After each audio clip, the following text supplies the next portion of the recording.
I saw Coltrane when I was at Juilliard in New York at the 5 Spot a lot. Saw him in San Francisco at the Jazz Workshop. Once saw him at the Jazz Workshop with Eric Dolphy. And Eric Dolphy was responsible for the bass clarinets in music for 18 musicians. It's a real steal. I brought that in. We could talk about that briefly.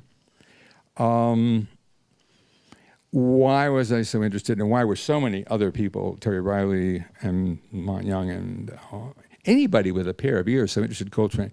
I would highly recommend an album called Africa Brass.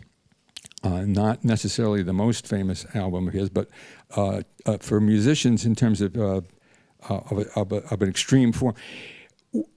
Africa Brass is about a half an hour long, and it's got a very big band, and it's scored by Eric Dolphy did the arrangements. And I think there's French horns doing glissando. Sounds like elephants coming through the jungle. But what's interesting about the record is that the whole 30-odd minutes is on E. You know how jazz musicians talk, hey man, what the changes? What's the changes? E. No. What's the changes? E. E for half an hour. Well, wait a minute, man, come on, E for half an hour? Well, it's built on the low E of the double bass. It's played by Jimmy Garrison. And you would say, well, that's just not, it's stupid. That's too boring. But it's not. It is definitely not boring. Now, why?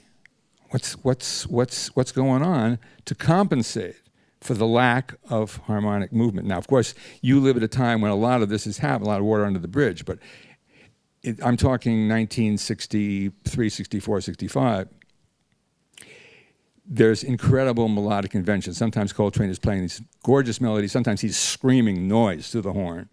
There are, as I say, these elephant glissandos going on, which are basically French horns playing glissandos, scored by Eric Dolphy, who was an amazing musician, who's one of the great alto saxophone players, and a very schooled musician as well.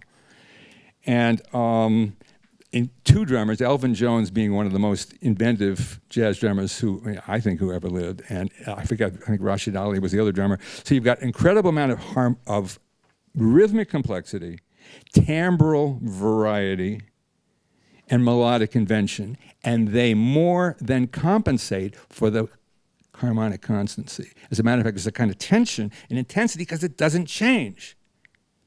There was, at this same period in time, there was a Motown tune from Junior Walker, a saxophone player back in Detroit, called Shotgun. And the bass line was like this: bum, ba-dee-da, ba-ba-dum, ba-dee-da, ba-ba-dum. You're waiting for the other section. There is no other section. Ba-da-da-da-dum. And because it didn't change, it just had this kind of warning, and he didn't. And it was so there was something, as I was saying before, in the air in America in the mid-'60s about harmonic stasis. We were hearing Ravi Shankar coming in from India. We were hearing Balinese and Indonesian music.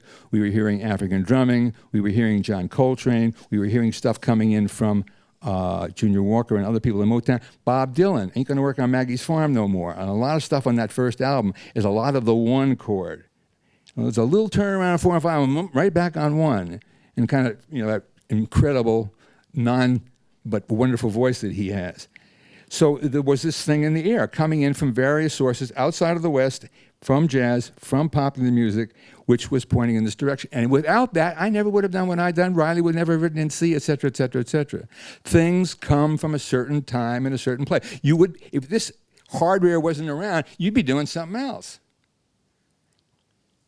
It evolved. It's like we interact with what's around us. And that's in a sense folk music. I mean, what you guys, as I understand, are doing is basically now a kind of folk music which has become codified and is already, being studied and multiplied, but it spontaneously arose in the culture, and then many, many people are now developing it.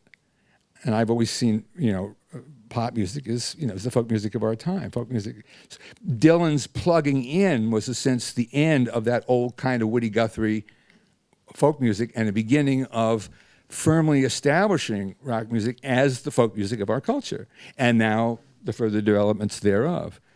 And when you look in the window of a music store, what do you see? You see electronics, and that's the folk instruments of our time. That's how I see it.